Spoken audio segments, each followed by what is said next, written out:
бір тамаданы таптым. О тамадаға ренжідім. Плотный біреуден бір удар таяқ жеген. Мына жақ сық жақ былай кетіп қалды. Я бет ашқан жігіт салам алейкум болып кетті. Қой, бұл болмайды, менікі емес деген ой келді. Оқымасаң біздің әліміз. Кетті ғой абыройың сөз жерге. Ақылды нәрселер айтып отырғанға жоқ отырмын. Бірақ бұл бұрылып атқанда темірлер қолайды сразу. Бір телешке отын берем. Вымк етіп су құйылды ғой төбеден. Ердәулет Ибадулла деген ат шығарды.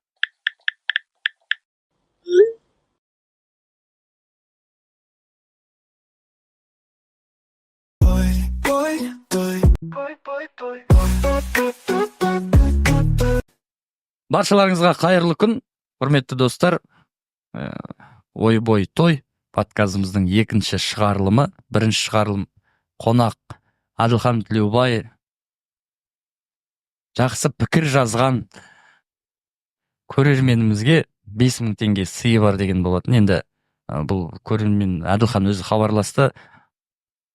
Жазған пікірлердің барлығын оқи келе, енді ең бірінші подкастымызда, ең бірінші шығарылымда қазақша сөйлей алмайды, қазақтар жоқ, сондай стереотипті бұзайық деген цитатамен басталған болатын. Өздеріңіз білесіздер. Енді дәл осы комментарий ұнаған екен, кім екенін оқи кетейін. Ажар Кенжебаева 0,36 секунд өте жақсы бастама, стереотипті бұзайық деп әдемі осындай пікір қалдырған екен. Сізге Адылхан хабарласқан болу керек. Комментарийді оқысаңыз, өзінің нөмірін қалдырған. 5000 теңгеңіз құтты болсын. Все? Болды. Рахмет. Рахмет. Кеттік. Не білем. Бір кет қызым. Кеттік. Көдер жүрді. Армысыздар, құрметті біздің YouTube жобамыздың көрермендері. Бірінші шығарылымды көріп, әдемі пікір жазғандарыңызға көп-көп рахмет. Бірінші шығарылымыз ойдағыдай болды деген ойдамыз. Бүгін біздің екінші шығарылымның қонағы солтүстік Қазақстанға белгілі, енді жас демей қойық, азулы асабаларымыздың бірі Ердәулет Ибадулла. Қош келдіңіз. Ассалаумағалейкум. Қош көрдік. Рахмет. Бір ауыз сөзімізді жерге тастамай. Енді жаңа құдам. Черный экран қойасың. Я, құдам. Диас. Әріптесіміз, досың айтып кетті ғой, елге, өңірге, Аллаға мыңда шүкір, танымал жігіттердің бірісің, сөзіміз жерге қалдырмай. Келгеніңе рахмет. Тойға қалай келдіңіз, содан бастайықшы. Бәріне қызық шығар деп ойлаймын бұл сұрақ. Қызық қой, тойға қалай келдіңіз? Бірінші тойыңыз? Жүріп келдім ғой аяғымен. Тойға қалай? Тойға ойда жоқта келдік. Ең бірінші, негізі көбісі біледі ғой, біздің жанұяда, біздің семьямызда өнерге бір табан жақын бәрі. Мен туған ағам Тоймырза деген, сол кісінің арқасында осы той саласына келдік. Негізі мен Қарағандыда оқыдым. Одан Қарағандыдан Қостанайға бардым жұмыс істеуге. Қостанайда жұмыс істеп жүрдім. Сосын Явлинкаға келген кезде осы саламен ағаларымды андамында машинамен апарып жүріп. Оған дейін жұмысыңыз өнерге қатысы жоқ? Оған дейін жұмыстың ешқандай да өнерге қатысы жоқ. Қандай жұмыс істедіңіз? Қарағандыда железный дорожный машинист тепловоза оқыдым. Содан кейін дәл осы оқумен мен Қостанайға бардым. Қостанайға Рудный қаласына барып, ЖД-да жұмысқа кірдім. Машинист тепловоза емес, помощник машинист тепловоза болып жұмыс істедім. Жарты жылдай жұмыс істедім кәдімгідей. Тепловоздың темір жолда май суын тексеріп, сөйтіп жүрдім. Бірақ бәрі нәрсе өнерге әкеп айналдырып әкеле берді. Қарағандыда жүрген кезімде де өнерге апарды. Қостанайда жүрген кезде де жаңа әнші, сондай жігіттер. Қатты бір өлең айта алмасам да, қатты бір тойға шығып бірдеңені қарық қыла алмасам да, бірақ осы әкеле берді, осыған айналдырып, осы салаға әкеле берді. Содан кейін бәрін тастап, пистолетчик болып жұмыс істедім. Қостанайдан келген кезде.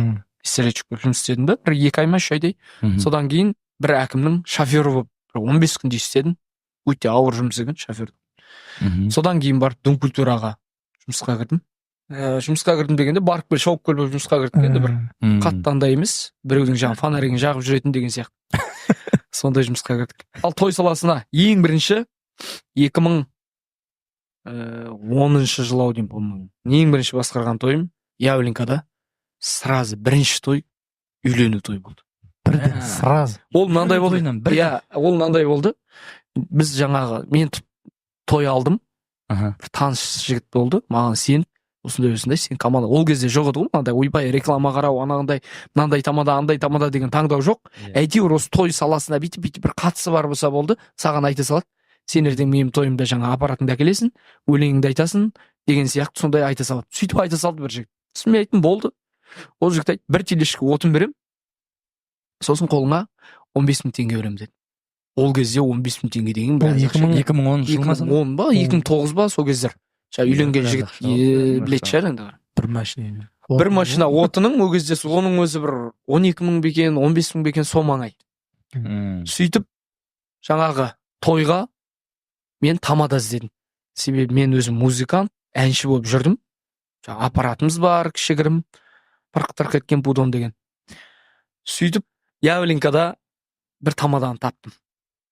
О тамадаға ренжідім, бірақ қазір о тамадаға рахметімді айтамын, себебі өзіне де айтқанмын бұл нәрсені. Мм. Сөйтіп сол тамаданы алдық, айттық осындай жерде, осындай күні той болады. Сіз жаңағы тойды басқарып берсеңіз, біздің үйге бір телешка отын түсіреді, сізге жаңағы ақшасын береміз. Деп келістік. Бәрін как положено. Ол кезде қасымда диджей Медет, жаңағы мен әншімін, Медет жаңағы аппаратта отырады. Сөйтіп жаңағы тойды алып алдық та, бір күн қалған кезде ойда жоқ, ешнәрсе жоқ. Бір күн қалған жоқ. Сол күні әлгі асабаға звондаймын. Сондай, бүгін той, сондай жерде. Дайынсыз ба? Келіп алып кетейін. Мгм. Сондай уақытта деп. Ол жігіт ойланып тұрады, ойбай қандай той? Мен Көкшетаудамын ғой дейді. Йо. Мен қала Көкшетауда. Бүгін үйлену той бар ғой. Дәл сол күні Сол күні той 3 болайын. сағат қалған кезде ме, 4 сағат қалған кезде ме. Ал содан жаңа өмірі былай үлкен той басқарып көрмегенбіз. Ладно, енді жаңа туған күн андай мындайларда выход жасап шығып жүрдік, бірақ андай жасап шығып көрмегенбіз жеке тойға. Бірден басынан. Бірден. Содан 3 сағат қалған, жаздың кезі, ешқандай ол кезде тамада деген қатты көп те емес. Танитындардың бәріне хабарластым, ешкім бос емес ол күні. Содан өзімнің туған ағам айтты, уайымдама, үйде мен қызыл дәптерім бар. Сол дәптерді алда. Полный сценарий ма?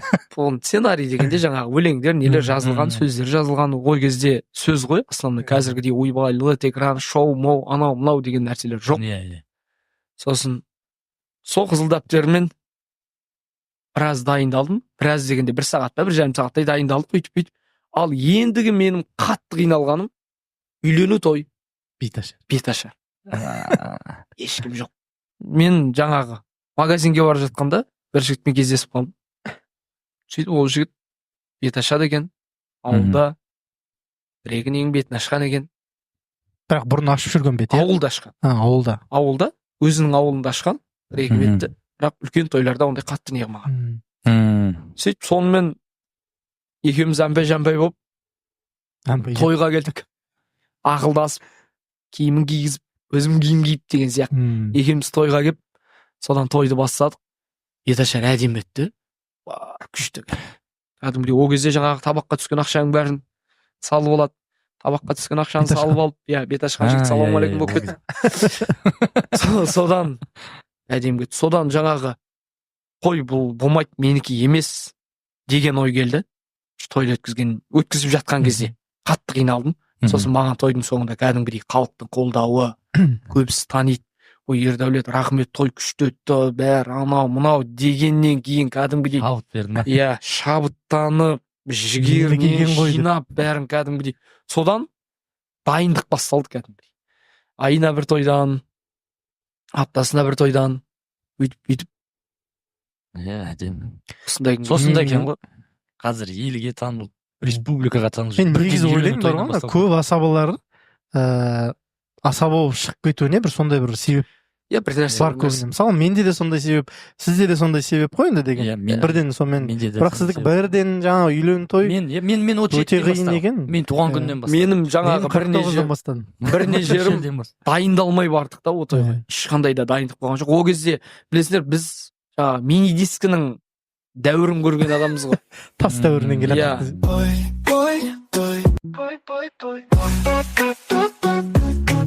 Жалпы той сізге не берді? Не берді деп айта аласыз? Ең бірінші достар берді. Сыйлайтын, құрметтейтін.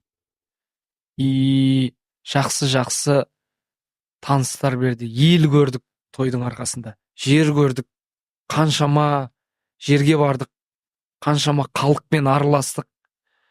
Қаншама мысалы той, ұзын сөздің қысқасы, Ердәулет Ибадулла деген ат шығарды. Біраз нәрсе берді. Енді біз өзіміз де сол тойдың арқасында таныстық қой. Иә. Осындай күн. Иә. Қазір сол да тойдың арқасы. деп бара жатырмыз. Өнердің арқасы. Бұның өзі бір бақыт. Иә. Әдемі. Енді біреулер айтатын шығар, ойбай, мынау осылар өз-өздерін өнерлімін деп қалай айтады. Мен осы сөзге келіспеймін. Мысалы, көбі жаңа той басқару мен үшін өнер емес деп көп айтып жатады. Енді оны мысалға жаңа 200 адамның алдына шығып сөз сөйлеу, кейбіреулер сөз сөйлемек түгіл жаңа тілегін өзі ойындағы нәрсесін жеткізе алмай жатады. Енді біздер Құдайдың бергені ғой, енді деген шығып сөйлеп жаңағы халықтың көңілін көтеріп деген сияқты. Оның өзі меніңше бір үлкен болмаса да енді кішігірім, ол да өнер деп ойлаймын өз басым. Тамада болмасаңыз кім болар едіңіз? Тамада болмасам, менде мынандай ғой жігіттер, менде деген тамада болмай қалсам 5 дипломым бар айналайын. Любой неге мұғаліммін, жаңа машинистпін, сварщикпін. Ой, өзім ұмытпағым. Сварщиктің да дипломы бар ма? Сварщиктің да дипломы. Сваркалап көргенсіз? Сваркалап көрген, ешқандай не жоқ. Бірақ бұл бұрылып атқанда темірлер қолайды сразу. Бәлкім.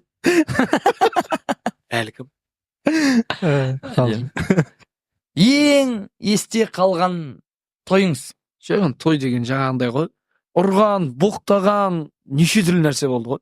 Бірақ ең қызығы соны біреуін айтып берсеңіз. Мынандай нәрсе болды. Палаткеде той басқарып жатырмын. Шаң, топырақ астына кәдімгідей андай шөп-төсеп тастайды сондай ғой. Сөйтіп атқан кезде пульттің вентилятор күйіп кетті. Пульттің вентилятор күйіп кетті. Ауылда қызиды ғой. Қайдан пультке вентилятор табасың? Ол кезде мен братаным, жаңағы мен диджейлер дегенде мен мысалы любой адамды алып кете беретін. Главный жаңа ненің ноутбуктың мишкасын ұстап білетін адам, сосын қолымен кнопка басып білетін адам болды, сондайлардың бәрін алып кете беретін. Сөйтіп братаным бар, өте жақсы музыкадан хабары бар, жаңағы жақсы өлеңдер тыңдайтын. Сол жігітті алып кетемін да, и барамыз тойға. Вентилятор күйіп кетеді, и не істейміз? Бір любой нәрседен шығу керек қой, шешілмейтін түйін жоқ, любой ситуациядан шығу керек. Сосын жаңа той иесіне айтамын, үйде вентилятор бар ма деймін же? Кәдімгі вентилятор бар ма дейді. Бар дейді. Бір кезде күн деген ондай бір кешке таман салқын ғой енді, қанша деген жаздың қақ ортасы емес, но бір сондай августтың сентябрьдің білмеймін енді сондай, или көктем бе екен сондай салқындау әйтеуір, палаткеде той болып жатыр. И жаңа вентиляторды пульттің алдына қойып қойғанбыз, үлкен вентилятор пульттің алдына қойып қойғанбыз, и алдында ана жігіт отыр. Импровизация. Ана жігіт отыр. Жарты сағат тойды ұрып жатырмын. Иә, маған айтады, не қылса бір антракт беріп жіберсең, былай бір шығып машинаға барып келсем, не болды десем, не болғанда мен қатып қалдым. Иә. Сөйтсем, ана действительно ар жағы суық екен. Сосын тағы бір қызық, бір күні Құмтөккен деген жерге тойға бардым. Жаңа вентилятор көмектесті ме сонда? Пультті қыздырып? Көмектеспей, адамды қатырып атқан пультті қатырмайды дейсің бе? Қатырады екенсің. Адамда анау темір ғой. Ол жаңа вентилятор ішінен қыздырмай нетіп тұратын ғой. Адамға қарағанда темір салқынырақ келеді айналайын. Ақылды нәрселер айтып отырғанға жоқ отырмын. Екінші қыз Құмтөккен деген жерге бардық. Палатка, онда ол кезде шұрық тесік палатка барды, бір жамап қойды. Тойдың басы дәл. Ассалаумағалейкум, мынау деп жатқан кезде. Бум кетіп су құйылды ғой төбеде. Саған? Иә, қақ төбеде үстіме былайына су құйылды. до того шошып кеттім. Енді ауылда себебі одан бір күн алдын плотный біреуден бір удар таяқ жеген. есіңе түсе кетті ба? Иә, ол ондай ғой. төбеден келіп қалды ма деп ойладым. Төбеден келіп қалды. Суық болып кетті. Сондай қызықтар бар. Одан кейін шалбар жыртылған қызықтар бар. Енді көп қой жаңағындай. Сосын ана бір сөз бар еді. Енді бәрі тамада айтып жүр ғой енді. Мен негізі сондай нәрсені айтсам бір бәлеге лайық боламын. Аузыңды аш, ана жүрегі көрінеді, ананың деген сөз бар ғой жаңағындай. Сөйтіп той иесіне аузын ашса кәдімгідей ойбай деп жаңағыдай жүрегі көрінетін ақ көңіл сондай кісі екен деп мына жерде бір кісі тұр есіктің дәл аузында. Міне например мынау кім братан аузыңды аш деп еді. Мынаның тілі көрінеді деп еді. Қабағым бір түйді. Ойда ішін ашып дәл ішіп деп атқан кезде мына жақ жақ былай кетіп қалды. Микрофон былай кетіп қалды. Сөйтсем ол жігіт кішкене ол жігіт тек көріп отырған шығар. Кішкене қазақша шорқақ болып екен. Түсінбеген, дұрыс түсінбеген. Түсінбеген. Болады ғой енді кішкене адам қызу да болады, дұрыс түсінбеген. Аузыңды аш деген кезде, тілі көрінеді деген кезде ол басқаша тілмен жұмыс істейді деп ойлап қалған ғой. Сөйтіп жаңағындай бір удар таяқ жеп алғанбыз сол жерде. Ол бір қызық болды. Сондай қызықтар көп. Одан кейін тағы жаңағы деп жаңағындай басқарамыз ғой тойды. Қатты секіріп ол кезде жаңағындай костюм ауыстыру қайта деген ондай тема жоқ. Ол тойда мен де бармын. Иә, Эмиратта. Қателеспесем. Эмиратта Андрей Мекен бір орыс жаңағындай. Орыстар ойынға шықса кәдімгідей әйтеуір жаңағы орысша қарқ қылмасақ давай бітіреміз ғой жаңағыдай. Сөйтіп давай деп отырып жатқан кезде денең бәрі термен шалбар жабысып қалған. Отырып жатқан кезде қоңыр салқын астан ұрды ғой. Ол ма? Тұрғаннан кейін артқа қаралмай қалдым. Арттағы отырған 8-ші стол ма, 9-ші стол ма? Жастар. Бірыңғай жас қыздар. Кетті ғой абыройың сол жерде. Қимылдамай со тұрғаннан қысатын жерді қысып ойынды, жарты сағат өткізетін ойынды сол жерде ремикспен бітіріп постоянно тойға трико киіп келетін едім. Сол күні джинсы киіп келген ғой. Әйтеуір. Сол джинсимен дальше бітірдік тойды. Осы орайда бір сұрақ болсын. Мен өзім мандан бері айтып жатырмыз ғой. Жалпы солтүстік Қазақстанға ғана емес, енді шыны керек Қазақстанға жалпы біраз шықтыңыз. Одан бөлек мына жақын Ресейге де шықтыңыз тойға. Жалпы өзіңізге қай жақтың тойы қатты ұнайды? Жаңа қонақтар деп жатырмыз, той иелері деп жатырмыз ғой.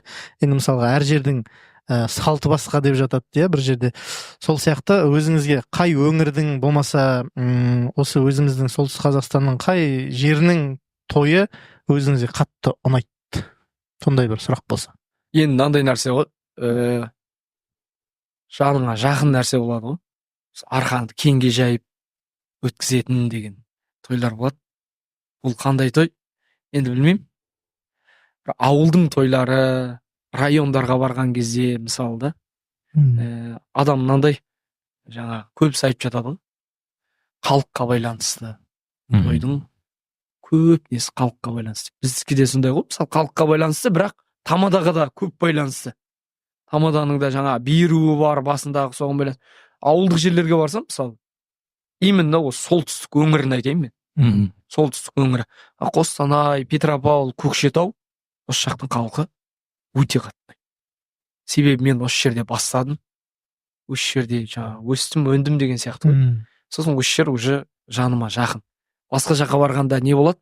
Ең бірінші уайым болады. Қорқын, иә, бір кішкене уайым болады ғой адам. Бәрібір, иә, өзімізде шығып өзіңді былай ұстаңқырайсың, бола ма, болмай ма екен. Қалай болады екен? Қазір біреу бірдеңе айтып қалса, мына елдің жаңағы әр жердің салты басқа, иттер қара қасқа демекші. Әр әулеттің салты болады. Өздерінің ондай бар, иә. Қалай қызықтар болады. Сол үшін сондай нәрселерді қатты тойдың басында. 20 минут қапты бізде. Фархат ары қарай түсірмей қоюы мүмкін. Шәкірт тәрбиелеу ойыңызда бар ма?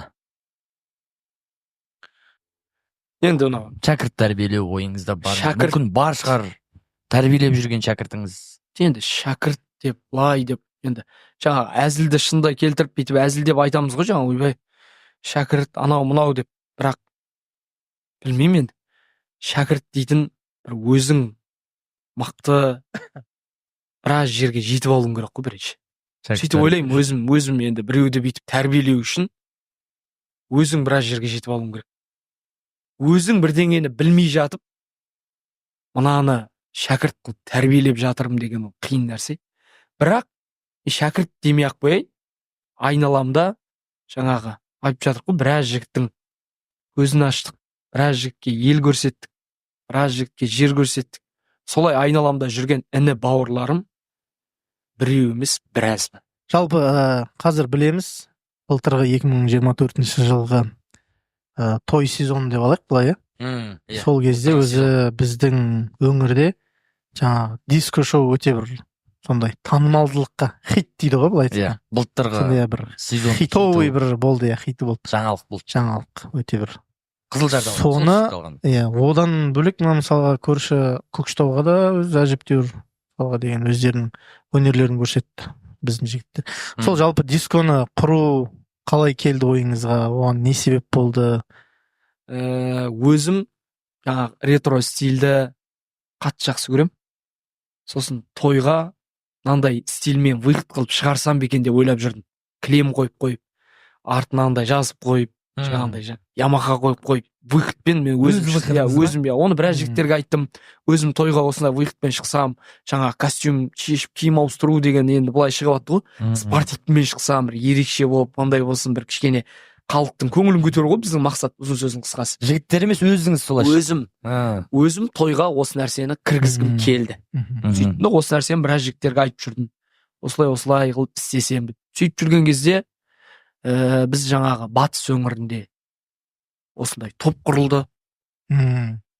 Осындай топты көрдім. Сөйтіп өзімде де жаңа ойда бар, мына нәрсені істеу, ананы істеу деп. Біраз нәрселерді мен өзімде алып қойғам, осы нәрсені бастайын ба деген сияқты нәрселерді мысалы жаңа дайындалып осыған. Реквизиттар дейсіз. Неден қорқасыз? Фобия деп жатады ғой. Мысалы мен шыққаннан қорқам. Мен кәдімгідей шыққаннан қорқам. Мен өлі болсын, тірі болсын шыққанды көрсем мен кәдімгідей қозғала алмай қалам. Содан кейін Батырханға ұқсайтын. Содан қорқам. Сіз неден қорқасыз? Мен мысалы жолбарыстан қорқамын. Жоқ болса да қорқамын. Мен мысалы шыққаннан қорқамын. Той өтпей қалды емес, микрофон істемей қалды, оны тойдың несін емес, вообще өмірде неден қорқасыз? Жоқ, ана өмірде неден қорқасыз дегенде фобия деп айтайық. Фобия. Бұл кісі қазір андай имам сияқты отыр. Неден қорқасыз десе, жалпы бұл өмір деген деп бастайды бұл қазір.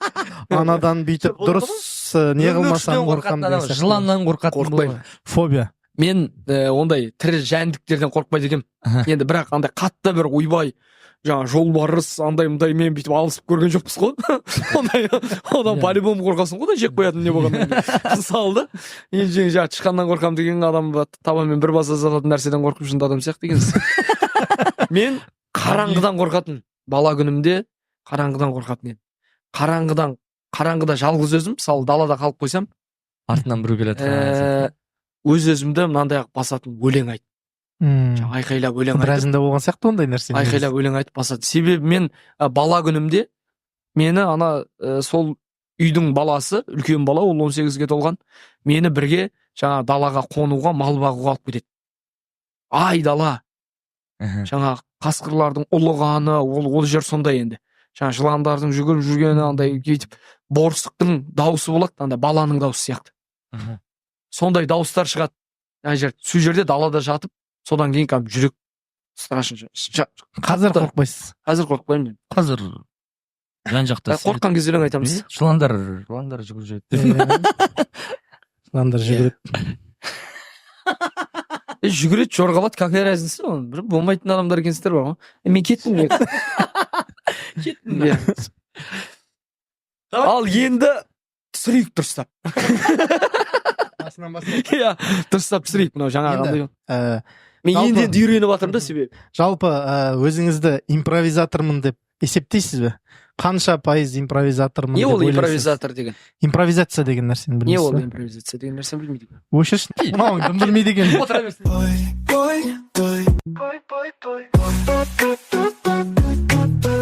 Импровизатор емес екенімізді білмеймін. бірақ әйтеуір қолдан келгенше тойдан ситуациядан шығып кетеміз. Қолдан келгенше любой ситуациядан. Мен енді бір ситуацияда қадалып бір бәле болып қалдым деп айта алмаймын. Қолымнан келгенше ситуациядан шығып кетемін. Енді соны бір рұқсат болса бір тексерейік. Енді өткен шығарылымды бір көрген шығарсыз. Қолдан келгенше тексерейік. Қазір сізге мақалды айтатын боламыз.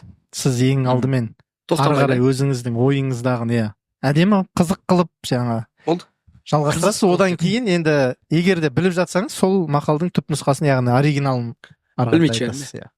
Енді оқымасаң біз кінәлі емеспіз. Мен бастайын ба? Малыңа сүйенбе, жаныңа сүйен. Арыңа сүйен деп тұр. Қызықтырақ. Бір андай. Енді почти нәрсе ғой. Енді бастадық. Келесі, оқы. Бұл мақал далаға атылған патрон сияқты болды. Тәнім жанымның садақасы. Малым.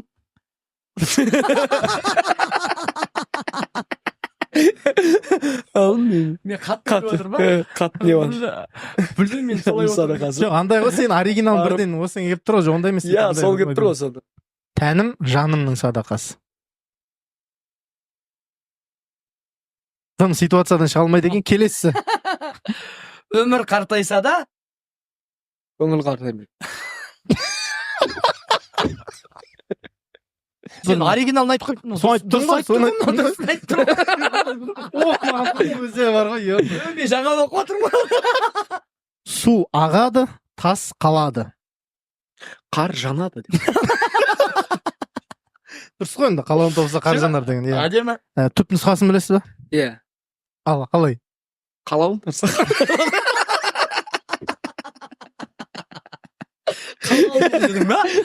Қалауын тапса дейді. Су ағады, тас қалады. Кәрі кетеді, жас қалады дейді. Сондай мақал бар екен. Арғарды. Ауырып жазылған жан олжа.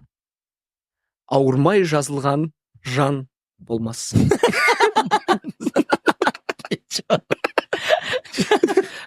Кәдімгідей ұйқастап отқан дейсіз. Ондай емес шығар. Мен вообще оны білмейді екен қойып отқан нелерін. Қайдан тауып аласыз? Тіл тас жарады. Бас. Тіл жарады деп. Енді айтайын деп отырмын, не айтып қоймын. Айтып отырмын ғой. Тепловозниктің не сұрайсың? Тағы да, кет. Өзің бір оққан адамға саласың ғой, мына жерде. Мен білемін. Отырақ енді екеуміз бір-біріміз жамандас. Дұрыс жауабым дейді, мынау вообще. Кет тағы. Тіл тас жарады. Тас бас жарады. Қоянды қамыс өлтіреді. Аққуды атпа. Екеуміз ойнай береміз. Келесі. Босын кете береді. Қоянды қамыс өлтіреді. И охотниктер өлтіреді.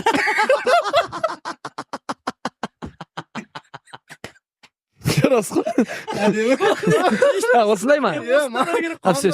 Болды. Оны айтса осындай керек деп. Жиен ел болмас. Шөбің жоқ болса, қораңда мал болмас. Көңіл кең болса, өмір тар болады. Қалай ма, өмір тар? Көңіл кең болса, үйдің тарлығы білінбес деген мақал. Үйдің тарлығы. Да, мына келесі. Көп қорқытады. Қайтайыншы. Көп қорқытады. Аз қорқытпайды. Одан былай ешкім мына жігітті шақырмаңыздар. Я тойға шақырмаңдар, я подкастқа шақырмаңдар.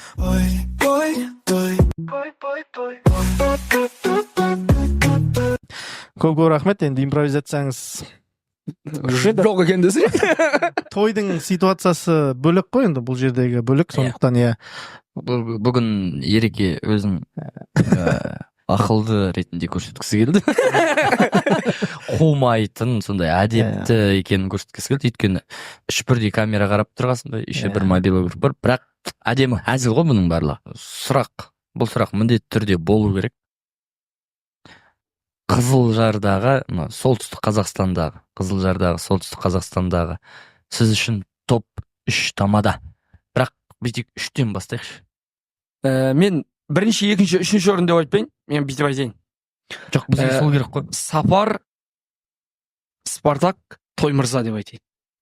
Үшінші, екінші, бірінші орын. Иә. Өткендегі Әділхан Тілеубай ұлдарыңыз келген кезде де осы сұрақ болған, белгілі себептермен, жаңа дыбыстың жазылмауына байланысты, жаңа тағы бір техникалық ақауларға байланысты ол жер түспей қалған болатын, бірақ біз ол жігіттен де сұрағанбыз.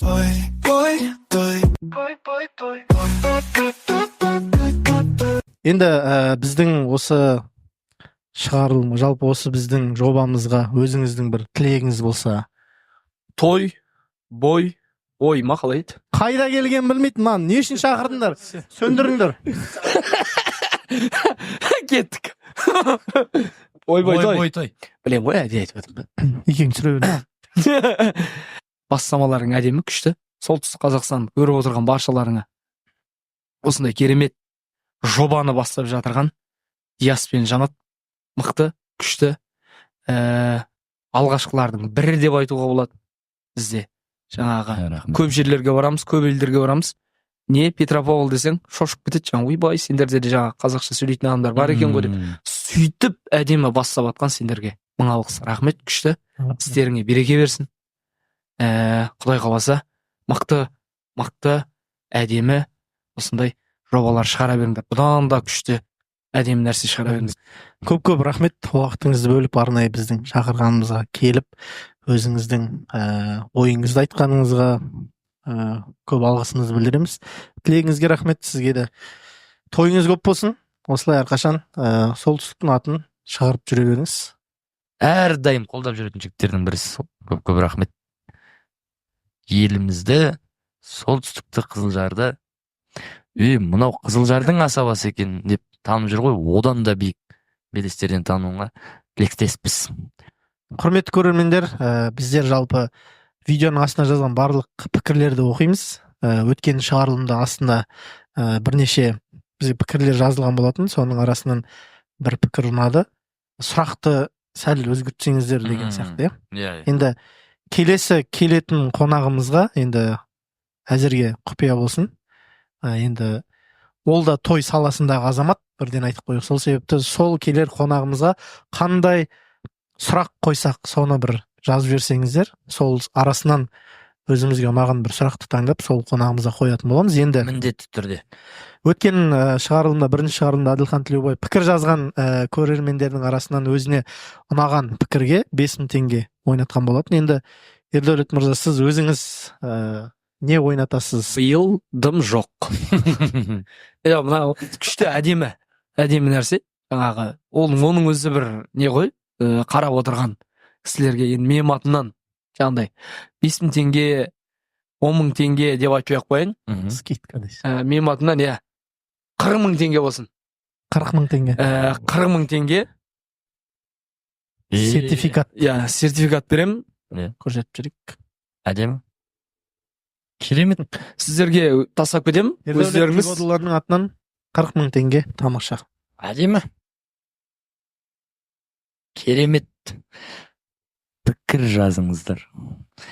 Ең жақсы әдемі жазған пікірді бірігіп отырып таңдайтын боламыз. Ой, бір шүйлеп отырып таңдаймыз. Тамаша. Әдемі. Рахмет. Сонау жақтан еліп қолдап алдушы. Рахмет. Жақсы. Құрметті көрермендер, баршаларыңызға көп рахмет. Келесі бағдарламада, келесі шығарылымда кездескенше аман сау болыңыздар. Креслоң тастап кетесің ба? Кресло менікі.